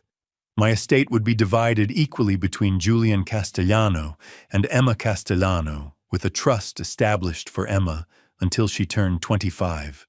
"This is the real one," I said quietly. Thomas nodded. "That's the version my father filed with the state. But 3 weeks ago, when you brought him that vodka, he pulled up the case file and found something else." He opened his laptop and clicked a file. A PDF appeared. Another will dated August 15th, 2024, bearing a digital signature that looked like mine. This version left 100% of my estate to Julian Castellano. No mention of Emma. Frank leaned forward, his jaw tight. "How did this get into your system?" "But that's what we hired Catherine Walsh to find out." Catherine Walsh arrived 10 minutes later, a woman in her early 40s with sharp eyes and the demeanor of someone who spent her days dissecting code. She set a tablet on the table and pulled up a slideshow. "Good gentlemen," she began, "your son executed a 3-layer attack on Whitmore and Associates system. Let me walk you through them." She tapped the screen. The first slide showed a server log, rows of data stamped with dates and IP addresses. Layer 1, cyber intrusion. On August 15th at 2:34 a.m., someone accessed the firm's cloud server using credentials belonging to a former paralegal. The access originated from IP address 198.51.100.42, which traces to Unit 407 at the Laurelhurst Towers in Portland. My breath caught. Julian's apartment. The intruder navigated directly to your case file, deleted the original will dated March 2020, and uploaded a forged PDF dated August 2024. Total time in the system under 2 minutes. Frank made a note. "Clean. Professional." Catherine nodded. "Very. But they made one mistake. Server logs capture metadata. We traced the IP through 3 proxy layers back to the Laurelhurst address. Ridgeview PD confirmed the lease is under Julian Castellano's name." She swiped to the next slide, a grainy photograph of a hallway, time-stamped September 12th, 2024, 11:55 p.m. Layer 2, physical intrusion. This is footage from a backup security camera. At 11:55 p.m. on September 12th, a man approximately 5 feet 10 inches tall entered the office. He wore a hoodie and gloves, but his build matches a male in his mid to late 30s. She zoomed in. The figure moved with purpose, heading straight for David Whitmore's office. He was inside for 8 minutes. The next morning, Mary Baker found a printed copy of the forged August will in the pending files tray on her desk. The paper stock matched the firm's letterhead. Mary assumed Mr. Whitmore had printed it himself and filed it accordingly. Thomas interjected. "My father never printed that will. He didn't even know it existed until you brought him the vodka, and he cross-checked the files." Catherine swiped again. The third slide showed an email header, lines of code across the screen. Layer 3, social engineering. On October 8th at 9:20 a.m., Mr. Whitmore received an email from archer.dalton.official@gmail.com. The subject line read, "Updated will, please review." The body was brief, asking him to update his records and signed with your name. She looked at me. "You don't use Gmail, do you, Mr. Dalton?" "No. I've had the same Yahoo account for 15 years. So it's exactly. The email was spoofed. When we examined the headers, the originating IP was once again 198.51.100.42. Julian's apartment. Frank exhaled slowly. 3 layers. Cyber, physical, social. "Correct," Catherine said. Each layer reinforced the others. If the digital forgery was discovered, the printed copy provided corroboration. If someone questioned the printed copy, the email created a false paper trail. This wasn't opportunistic, detective. This was premeditated, methodical, and executed over a 2-month period. I stared at the dates on the screen. August 15th, September 12th, October 8th. Julian had started planning this in mid-August, weeks before my birthday, weeks before he sent the poisoned vodka. He'd built redundancies, anticipated obstacles, covered every angle. My son had studied how to erase me. Frank stood gathering the forensic reports. Thomas, I need certified copies of everything. The original will, the server logs, the security footage, the email headers. I'll forward them to the prosecutor's office today. Thomas nodded. I'll have them ready within the hour. Frank turned to me. Archer, we've got him. The IP traced the physical evidence, Sarah's testimony, Vinny's information. It's enough for an arrest warrant. I'll call Judge Holloway this afternoon. I couldn't speak. I could only nod. The following night, I sat alone in my study, the house dark except for the lamp on my desk. Rain tapped against the windows. I opened my journal to a blank page and began to write. October 24th, 2024, 11 p.m. Today, I learned the full extent of Julian's plan. He hacked the law firm's server on August 15th, deleted my real will, and uploaded a forgery. On September 12th, he broke into the office and planted a printed copy. On October 8th, he sent a fake email to David posing as me. 3 layers. 3 separate crimes, all designed to ensure that when I died, when he succeeded in poisoning me, there would be no question about who inherited my estate. Frank says we have enough for an arrest warrant. Tomorrow or the day after, Julian will be taken into custody. I should feel relief. Instead, I feel hollow. I closed the notebook and stared at the rain. The rain had softened to a whisper against the windows, and the house felt too quiet. I sat at the kitchen table under the yellow glow of the overhead lamp, my journal open in front of me, the pen heavy in my hand. Outside, the maples swayed their branches, scraping the siding. I turned to a blank page and began to write. October 24th, 2024, 11:10 p.m. Tomorrow morning, Frank will execute an arrest warrant for Julian Castellano. Before that happens, I need to set down everything that led us here. Not for the court, Frank and Catherine have compiled that evidence, but for myself. So I can understand how my son became someone I no longer recognize. The timeline. October 12th. I received a bottle of vodka Blackthorn Crystal Reserve 1952 valued at $3,800 via FedEx from Julian. A handwritten birthday card was enclosed. I did not drink it. Instead, I gave it to David Whitmore during a meeting to discuss my will. October 12th, 9:47 p.m. Margaret Whitmore called to report that David had collapsed with severe cardiac arrhythmia after drinking approximately 50 milliliters of the vodka. He was hospitalized. I became the primary suspect. October 14th. Toxicology confirmed the vodka contained aconitine, a lethal poison. David survived only because he drank a small amount. That same day, Dr. Brennan discovered my heart medication had been swapped with amlodipine, a calcium channel blocker. If I had taken it during an angina attack, I would have died. October 15th. Julian called me. I recorded the conversation. He asked if I had drunk the vodka, then asked which friend had received it. His tone revealed he knew David had consumed it. October 16th. I discovered a broken thread trap and a rotated dummy camera indicating an intruder had bypassed my alarm overnight. Forensic analysis matched Julian's handwriting.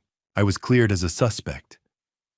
IT forensics revealed Julian had hacked Whitmore and Associates server in August to alter my will. October 17th. I received an unmarked envelope containing a photograph of my house, time-stamped 11:47 p.m. on October 16th. That morning, I suffered a severe angina attack and nearly took the fake medication. Dr. Brennan arrived with verified nitroglycerin and saved my life. October 18th, 2:34 a.m. Vincent Russo, an associate of the Benedetti crime family, broke into my home. He informed me that Julian owed $300,000 in gambling debts and had used my $500,000 life insurance policy as collateral. Julian had planned my death to collect the payout. October 20th. My granddaughter Emma called. She disclosed that Julian had told her we're going to be rich soon, and that he frequently spoke with someone named Vinny. She mentioned overhearing Julian discuss my name and the word insurance. October 21st. I met with Sarah Castellano. She confirmed that Julian owed gambling debts and that Vinny had been following their family for 6 months. She stated that Julian had threatened to abandon her and Emma if she spoke to anyone. She agreed to testify in exchange for immunity. October 23rd, Thomas Whitmore Jr. and Catherine Walsh presented evidence of Julian's 3-layer attack. Cyber intrusion, August 15th. Julian accessed the firm's server from his Portland apartment, deleted my original will, and uploaded a forged version. Physical intrusion, September 12th. Julian entered the office, printed the forged will, and planted it. Email spoofing, October 8th. Julian sent a fake email impersonating me, instructing David to update my will. Frank confirmed we have sufficient evidence for an arrest warrant. I set the pen down and flexed my fingers.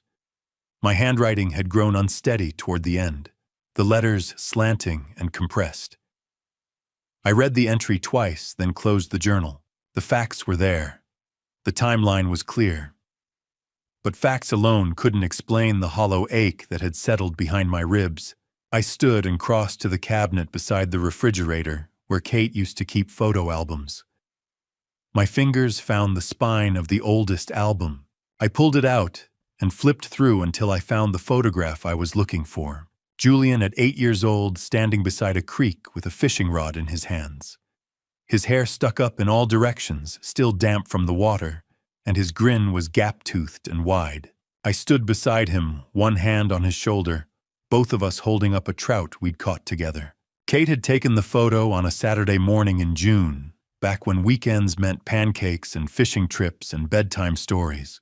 Back when my son had been a boy who laughed at my jokes and asked 100 questions. I carried the photograph to the table and sat down again, setting it beside the journal.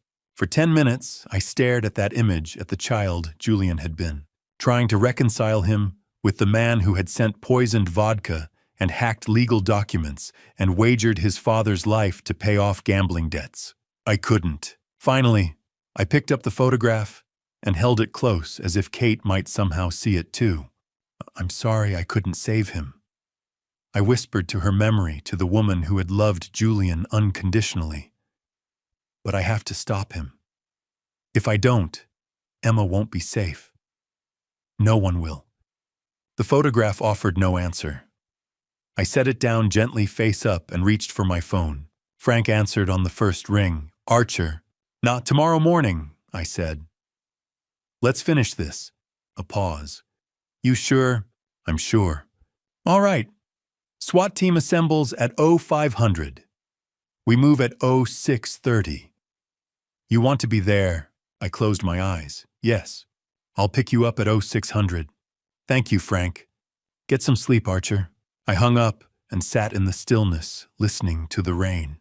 At 6:47 the next morning, I sat in the passenger seat of Frank's unmarked sedan, parked 50 meters from the Laurelhurst Towers in Portland. Dawn had broken gray and cold, the city wrapped in fog. Ahead of us, 2 black SWAT vans idled at the curb, their engines rumbling low. Officers in tactical gear moved with silent efficiency, checking radios, adjusting vests, loading breaching tools. Frank glanced at me. "Last chance to wait at the station." I shook my head. "I need to see it." He nodded and keyed his radio. "All units, this is Miller. Proceed on my mark. 3, 2, 1. Execute." The van's doors flew open. "All right, we're at the breaking point." Before I reveal what happened when they came for Julian, the moment I heard his voice confessing everything, "I need to know you're still here. Drop the number 13 in the comments right now. Let me feel your presence." And a quick reminder, what follows blends experience with creative storytelling for emotional depth. If you'd rather not continue, feel free to pause here and choose content that resonates better with you. But if you're ready, let's go back to that cold morning in Portland.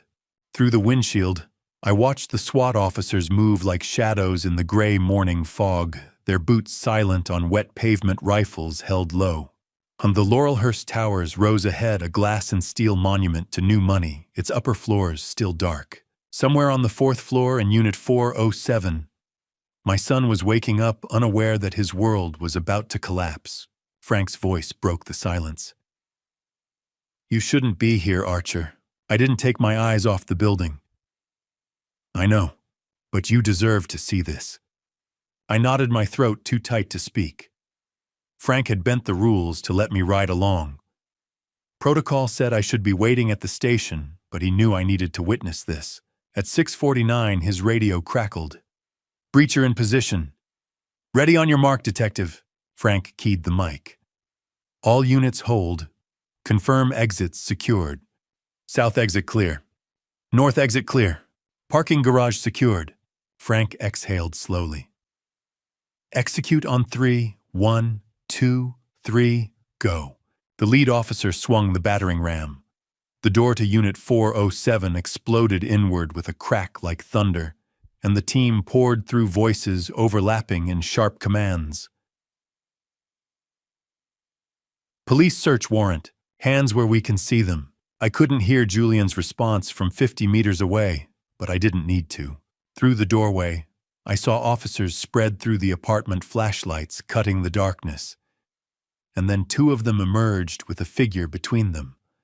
Tall, lean, dressed in a white t-shirt and boxer's, hands cuffed behind his back. Julian. Even from this distance, I recognized the set of his shoulders, the tilt of his head. He didn't struggle, didn't shout. He walked calmly between the officers. His expression unreadable, as if being arrested at dawn was a minor inconvenience. Behind him, Sarah appeared in the doorway, clutching Emma against her chest. Emma's face was buried in her mother's shoulder, her small body shaking with sobs. Sarah's eyes were wide and red. "Addie!" Emma's scream cut through the fog, high and desperate, and my chest cracked open. Frank put a hand on my arm. "Stay in the car, Archer." I stayed. At 7:15, as officers were loading Julian into a transport van, a black sedan pulled up. The driver's door opened, and Vincent Russo stepped out, dressed in a dark suit, his face impassive. He walked directly to Frank and handed him a small object wrapped in a plastic evidence bag, a USB drive. Frank held it up to the light. "This, the recording. October 10th. Julian and my former employers. Everything you need." Vinny's Brooklyn accent was flat, businesslike. "I've already spoken with the prosecutor's office. Full cooperation in exchange for immunity. My lawyer has the paperwork." "And when did you record this?" 2 weeks before the vodka was delivered. Julian called to confirm the timeline. I recorded it as insurance. Didn't want to end up holding the bag if things went sideways. Vinny glanced at the transport van. "Looks like they did." Frank pocketed the drive. "You'll need to testify." "I know. My lawyer will coordinate." Vinny turned to leave, then paused and looked at me through the windshield. For a moment, our eyes met. He nodded once, not an apology, but an acknowledgement, and walked back to his car. Frank plugged the USB into a tablet and handed me an earbud. "You sure you want to hear this?" I took the earbud. "Yes." He pressed play. Static hissed. Then Julian's voice came through, clear and cold. "The old man won't drink it, but his lawyer will. Once the medication finishes him off, I'll have the insurance payout and the estate. 500,000 plus whatever's left after probate. Enough to clear the debt, and then some." A second voice, older and rougher. "You better not screw this up, kid. 300 grand is a steep price for forgiveness. You don't deliver, we collect another way. And your wife and kid make convenient collateral." Julian's reply was immediate, emotionless. "I won't screw it up. The plan's airtight. No one suspects a birthday gift from a son to his father." "Good. Call me when it's done." The line went dead. I pulled the earbud out my hands, trembling. Frank took the tablet without a word. Through the transport van's window, I could see Julian's profile, still calm, still unreadable. Then, as if sensing my gaze, he turned his head and looked directly at me. He smiled. Not a nervous smile, but a cold, deliberate smile that said, "I know exactly what I did and I'd do it again." His jaw tightened briefly, a flicker of something beneath the mask. And then it was gone. For 5 seconds, we stared at each other across 50 meters of wet pavement, father and son, and I saw nothing in his eyes I recognized. Then the van pulled away. Emma broke free from Sarah and ran toward the street, her small legs pumping, her voice breaking. "Daddy, Daddy, don't leave me." I was out of the car before I realized I'd moved, crossing the distance in long strides, catching her before she reached the curb. She collapsed against me, her sobs wrenching and raw, and I held her the way I used to hold Julian when he was small. "And it's okay, sweetheart," I whispered, though it wasn't, though nothing about this was okay. "It's okay. I've got you." Sarah reached us a moment later, her face pale and hollow. "Archer, I'm so sorry. I didn't know. I swear I didn't." "I know," I said quietly. "Take her home. Frank will call you later about the trial." She nodded, taking Emma's hand, and led her back toward the building. At 10 o'clock that morning, I sat in a windowless interrogation room at Portland Police Headquarters, staring at the two-way mirror on the far wall. Frank stood beside me, arms crossed. The door opened. 2 officers led Julian inside, still cuffed, still calm. They seated him across the table from me and stepped back, flanking the door. Julian looked at me and smiled again. "Hello, Dad." The interrogation room was small and windowless, lit by a single fluorescent panel that hummed like a dying wasp. A metal table bolted to the floor separated us, its surface scarred with initials and crude drawings left by 1,000 suspects before my son. Julian sat across from me, his hands cuffed in front of him, resting on the table. His white t-shirt was wrinkled, his hair uncombed, but his posture was relaxed, almost casual, as if this were a coffee shop conversation rather than the prelude to a murder trial. Frank stood in the corner with a uniformed officer, arms crossed, watching us both. The air smelled like old coffee and industrial cleaner. Julian tilted his head, studying me the way you'd study a chessboard, calculating his next move. "So, what now, Dad? You going to tell me how disappointed you are?" I didn't answer immediately. I couldn't. My throat felt like it was packed with gravel, and my hands were shaking so badly I had to grip the edge of the table to keep them still. Frank stepped forward. "Archer, you don't have to do this. We have everything we need for the case. You can wait outside." I shook my head. "I need to talk to him." Frank glanced at Julian. "You willing to speak with your father, just the two of you?" Julian's eyes flicked between us, a faint smile tugging at the corner of his mouth. "Sure. Why not? Last chance for a heart-to-heart, right?" Frank's jaw tightened, but he nodded. He gestured to the officer, and the two of them stepped out of the room, the door clicking shut behind them. I knew Frank would be standing behind the one-way mirror on the far wall, watching, listening, recording every word. But for the next 10 minutes, it would just be me and Julian, alone. "Why?" I said finally, my voice barely above a whisper. "Why, Julian? I gave you everything." He laughed, short, bitter, empty. "Everything you gave me: lectures, Dad. Rules. Curfews. Do the right thing, Julian. Be honest, Julian. Work hard, Julian. We know. You gave me a childhood full of disappointments disguised as lessons. I gave you a home, an education. I was there for every birthday, every baseball game, every baseball game where you showed up late because you were chasing some case that mattered more than I did." His tone was flat, rehearsed, as if he'd been practicing this speech for years. "Mom died because you were too busy playing the hero detective to notice she was sick." The words hit me like a fist. "Your mother had cancer, Julian. Stage 4 pancreatic cancer. By the time we found it, there was nothing anyone could do. I sat by her bed every single day for 8 months. I held her hand when and you still couldn't save her. He leaned forward, his cuffed hands sliding across the table. You couldn't save her, and you couldn't save me. So yeah, Dad, forgive me if I don't see you as some kind of saint. I stared at him, trying to find the boy I used to know in the stranger sitting across from me. This isn't about your mother.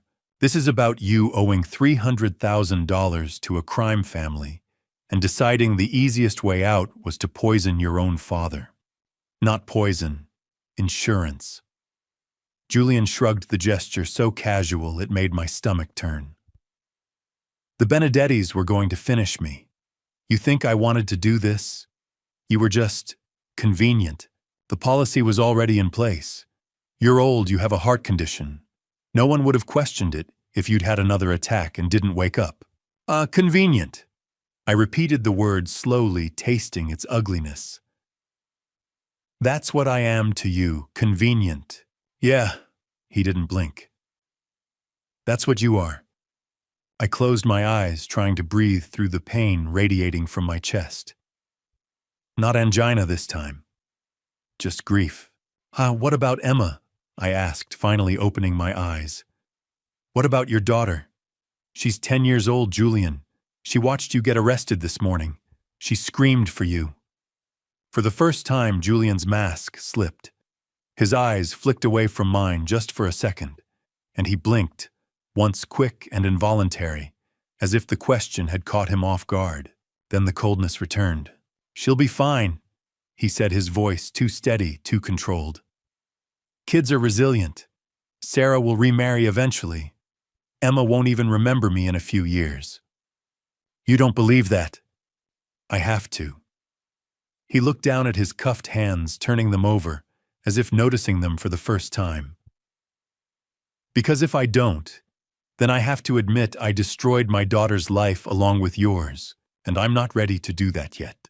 I stood slowly, my legs unsteady, and placed both hands flat on the table. I loved you, Julian. I still do. But I can't protect you from this. I won't. He didn't look up. I know. You tried to kill me. You poisoned David.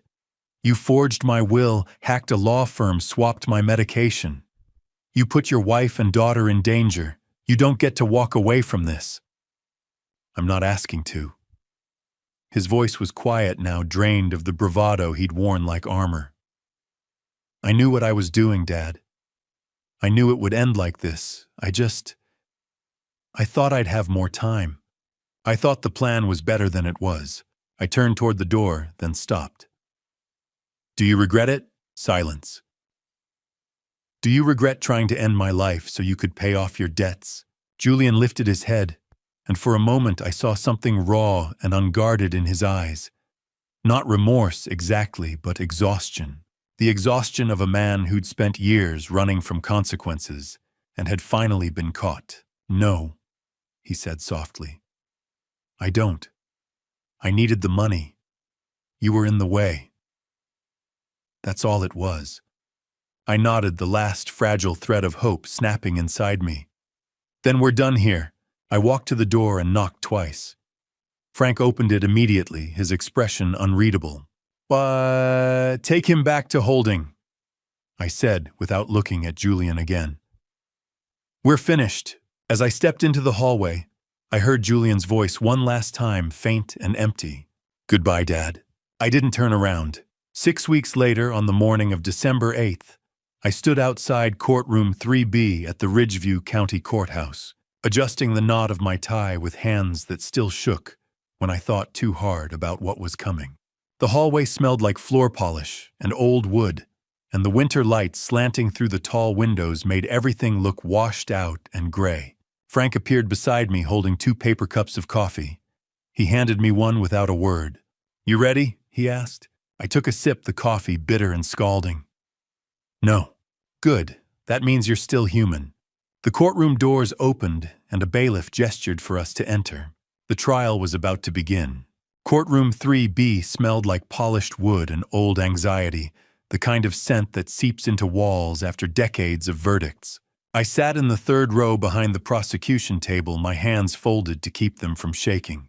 Ahead of me, Julian sat beside his attorney, Rebecca Hayes, dressed in a gray suit that made him look almost innocent. His hair was neatly combed, his posture straight, his expression blank. He didn't look at me. Judge Patricia Holloway, a woman in her early 60s with steel gray hair and sharp eyes, sat elevated at the bench. To her right, 12 jurors filled the jury box, their faces carefully neutral. The bailiff stepped forward. "All rise. The State of Oregon versus Julian Castellano." We rose. The judge gestured for us to sit. "Mr. Castellano," she said, "you are charged with attempted murder in the first-degree fraud, identity theft, and conspiracy." "How do you plead?" Julian stood shoulders square. "Not guilty, Your Honor." His voice was steady, confident. I felt something twist in my chest. Very well." Judge Holloway nodded to the prosecution table. "Mr. Morrison, your opening statement." James Morrison rose, a man in his early 40s with controlled energy. He buttoned his suit jacket and faced the jury. "Ladies and gentlemen, over the next few days, you will hear a story about greed, betrayal, and cold calculation. Julian Castellano planned to end his father's life for money, not in passion, not in self-defense, but methodically over 2 months using poison-forged documents and stolen identity." He paced slowly. "The evidence will show that Mr. Castellano sent his father a bottle of vodka laced with aconitine, a lethal toxin. When his father refused to drink it, the vodka was given to David Whitmore, the family's lawyer. Mr. Whitmore consumed approximately 50 milliliters and nearly died." Morrison paused. "You will also hear that Mr. Castellano swapped his father's heart medication with a dangerous substitute, hacked a law firm's system to forge a will leaving him the entire estate, and used a $500,000 life insurance policy as collateral for gambling debts." He turned to face Julian. "This was not a mistake. This was attempted murder, premeditated and deliberate." Judge Holloway nodded to the defense. Ms. Hayes, Rebecca Hayes, stood approaching the jury box with calm deliberation. "Ladies and gentlemen, my client made mistakes. Serious mistakes. But mistakes born of fear, not malice. Julian Castellano owed $300,000 to a criminal organization that threatened his life and the lives of his wife and daughter. He was desperate. He panicked." She gestured toward Julian. "But the prosecution wants you to believe Julian is a cold-blooded killer. That's not true. Julian was a man drowning in debt, manipulated by criminals trying to protect his family the only way he knew how." She sat down. The jurors exchanged garters. The prosecution called its first witness. "Dr. Michael Brennan, please take the stand." Dr. Brennan testified about David Whitmore's aconitine poisoning and the swapped medication in my prescription. Morrison presented the evidence bags containing both. David Whitmore was next. When Morrison asked him to describe October 12th, David's voice was steady but quiet. "Archer brought me a bottle of vodka as a gift. I drank approximately 2 ounces. Within an hour, I was experiencing severe chest pain. At the hospital, doctors told me I'd been poisoned." Catherine Walsh took the stand next, presenting server logs showing Julian's apartment as the source of the hacked will. Chaktatin.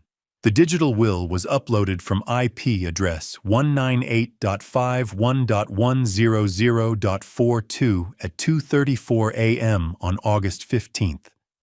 That address corresponds to Unit 407 at the Laurelhurst Towers, leased to Julian Castellano. At 2 o'clock, Morrison called my name. "The state calls Archer Dalton." I walked to the witness stand, placed my hand on the Bible, and swore to tell the truth. Morrison approached. "Mr. Dalton, did your son know about your heart condition?" Yes. He visited me in 2021. I showed him my prescriptions and the vodka bottle. Who sent it?" "Julian. It arrived via FedEx on my birthday. I didn't trust him, so I gave it to David Whitmore. David nearly died because of my instinct." I paused. At first, the police suspected me because I delivered the bottle, but the evidence proved Julian was the sender. Rebecca Hayes rose for cross-examination. Mr. Dalton, you and Julian have had a strained relationship for many years, haven't you? Yes. Is it possible someone else tampered with that bottle? No. The lab confirmed the seal was intact until David opened it. The handwriting matched Julian's. The FedEx tracking showed shipment from Portland sender listed as Julian Castellano, Hayes pressed. But you admit you didn't trust your son. Couldn't that bias affect your testimony? My testimony is based on evidence, not bias. She nodded. No further questions. At 5 o'clock, Judge Holloway rapped her gavel. Court is adjourned until 9 a.m. tomorrow. I stepped into the hallway, exhausted. Sarah Castellano stood near the elevator, her arms wrapped around herself. When she saw me, she nodded once. Tomorrow she would testify. The courtroom felt colder on the second day, as if the weight of what was coming had leached the warmth from the walls. I sat in the same third-row seat, watching Sarah Castellano walk to the witness stand. She wore a simple black dress, her hair pulled back, her face pale and drawn. When she raised her right hand to take the oath, her fingers trembled. Julian sat motionless at the defense table, staring straight ahead. He didn't look at her. James Morrison approached. Mrs. Castellano, did you know your husband planned to harm his father? Sarah's voice was barely audible. I knew about the debt. I knew Vinnie Russo had been following us for months. But I didn't know about the vodka or the medication until Detective Miller told me. She paused, her composure cracking. Julian threatened me. He said if I told anyone, he'd take Emma and disappear. I was terrified. Oh, did you have any evidence of your husband's intentions? Yes. Sarah pulled out a printed email. Julian wrote this to a lawyer representing the Benedetti family. It's dated October 3rd. It says, once the old man is gone, I'll transfer $200,000 immediately. Morrison held up the email for the jury. Once the old man is gone, meaning Archer Dalton. Yes. Rebecca Hayes rose for cross-examination. Mrs. Castellano, you're testifying in exchange for immunity, correct? Yes. So you have every reason to shift blame onto your husband to protect yourself. Sarah's eyes flashed. I'm testifying because my daughter deserves a mother who tells the truth. Julian put all of us in danger. I won't let him do it again. Hayes nodded. No further questions. At 10:30, Vincent Russo took the stand. He looked different in a suit and tie, almost respectable, but his Brooklyn accent reminded everyone of what he was. Mr. Russo, you were employed by the Benedetti crime family to monitor Archer Dalton, correct?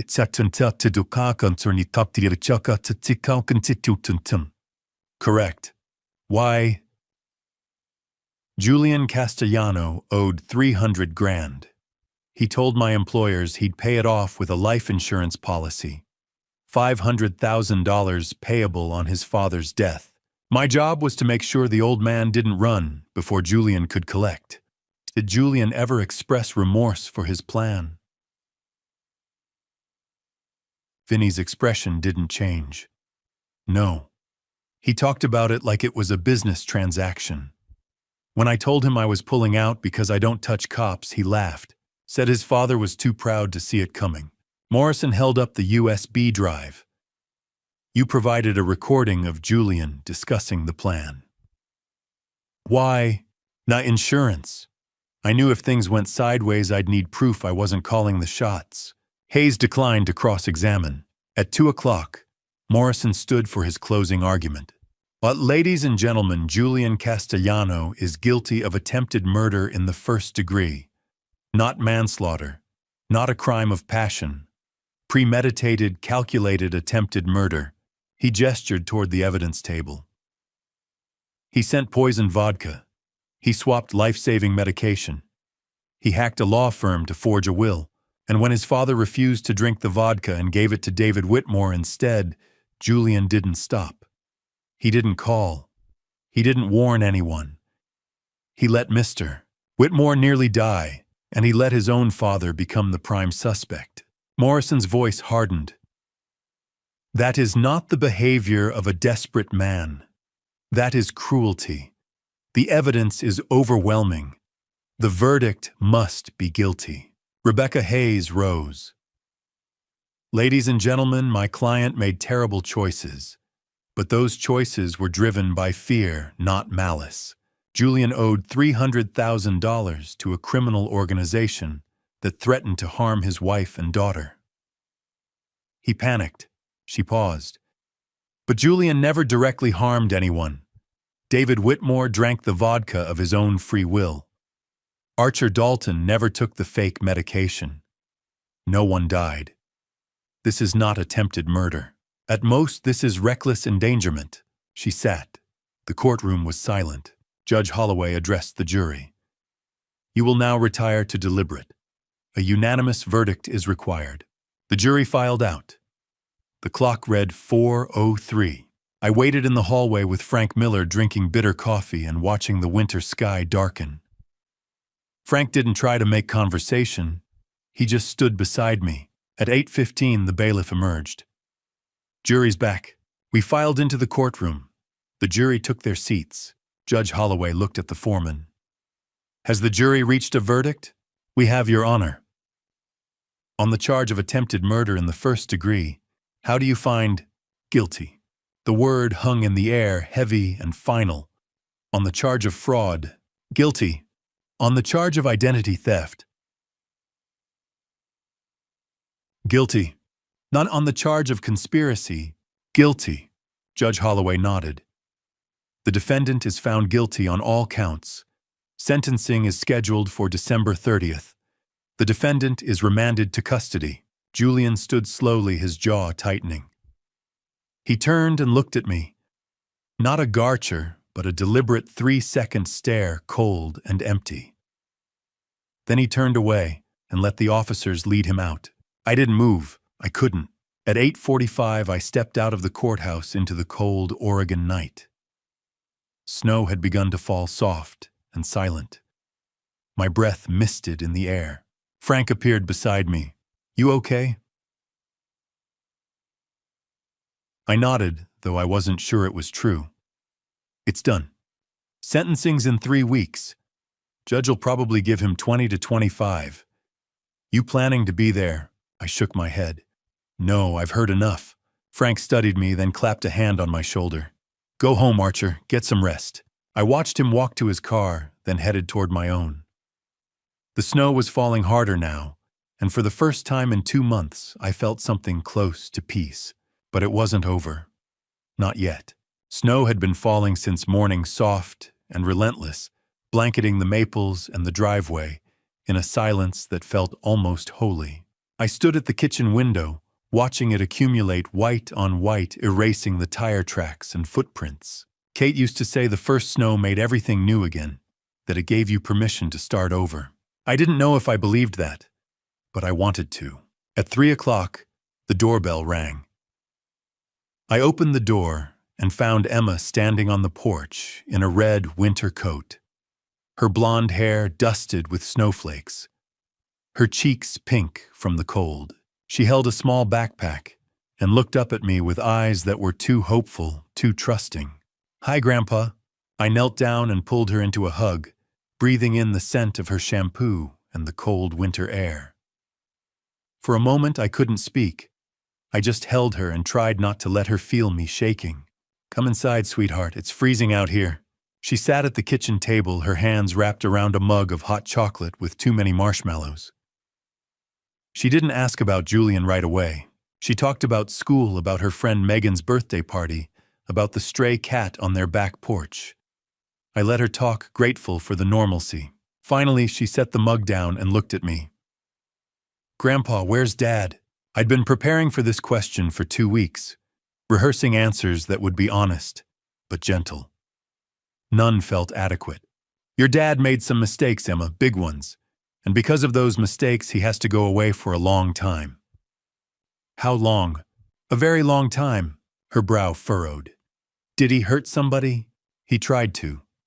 He didn't succeed, but he tried. and the law says that when you try to hurt someone, there are consequences. She was quiet, staring into her mug. Then she asked the question I'd been dreading most.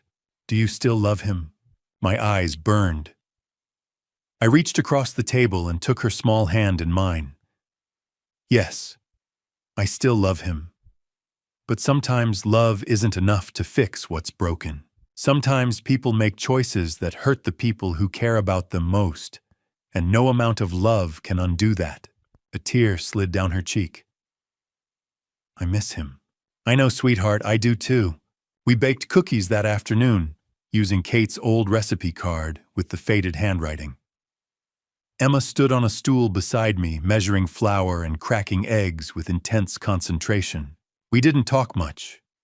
We just worked side by side and let the warmth of the oven and the smell of vanilla fill the silence.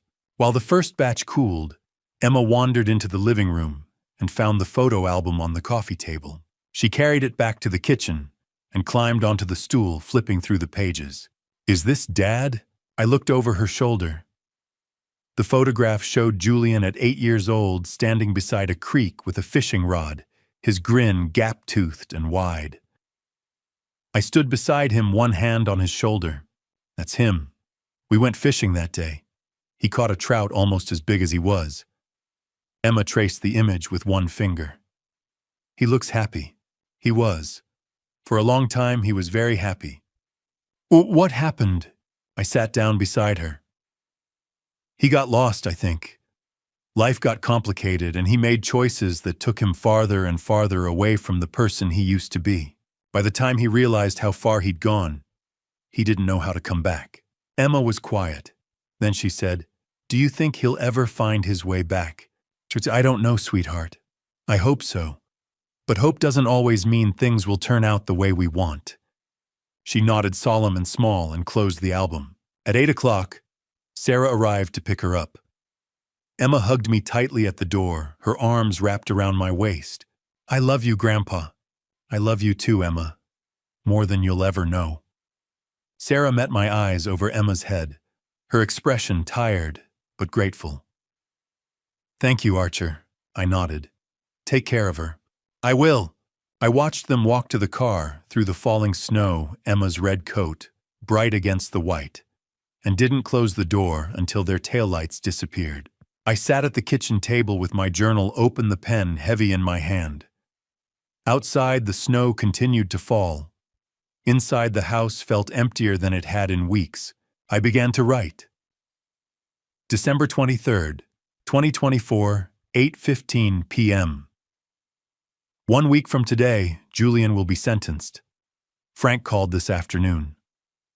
The prosecutor is recommending 25 years with parole eligibility after 15. I won't be there. I've sat through enough courtrooms. For 48 hours after David was poisoned, I was the prime suspect. That stain doesn't wash off easily. Julian will spend the next 15 years, maybe more, in a cell, and I will spend them here trying to make sense of what he became, trying to remember the boy in the photograph, the one who laughed and fished and believed his father was a hero. I paused, staring at the words, then looked at Kate's photograph on the mantel. I whispered to her image. I tried to save him, Kate. I did everything I could. But I couldn't. I picked up the pen again. But I can save Emma. She's still innocent, still whole. And maybe that's enough. I closed the journal. Through the window, the snow fell soft and silent, covering everything. It covered the tire tracks, the footprints, the bare branches of the maples. It covered everything. And for the first time in 2 months, I let myself believe that Kate had been right. That the first snow gave you permission to start over. Outside, the world was white and quiet and new. If you've stayed with me this far, I want you to understand something.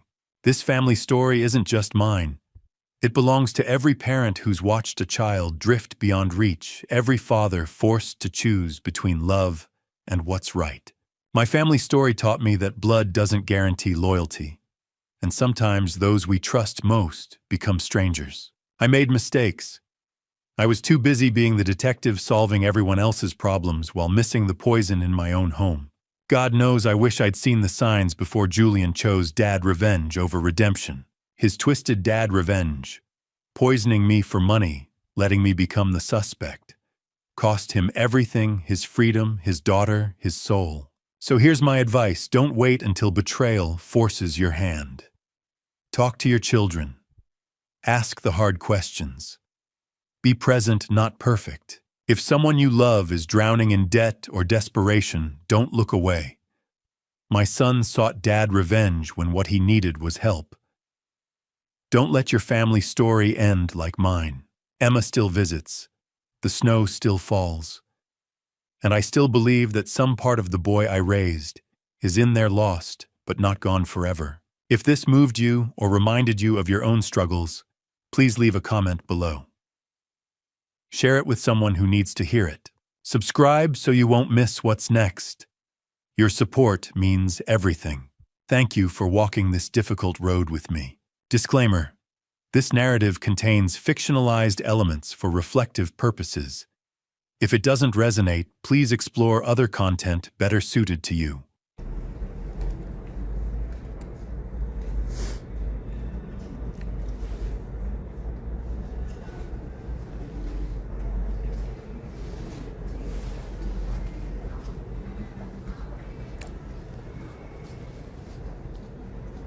맞아요. 성실하면은 결국에는 그 노력은 배신하지 않는다 그렇게 얘기하잖아요.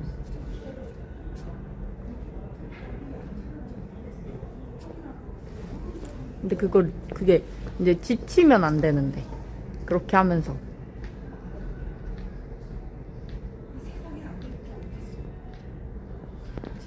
아라 언니 어서오세요. 네, 잘 잤어요.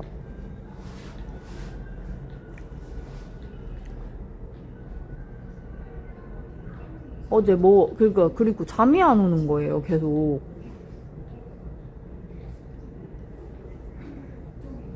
그러니까 감성이 있는 것 같아요. 그게. 감성이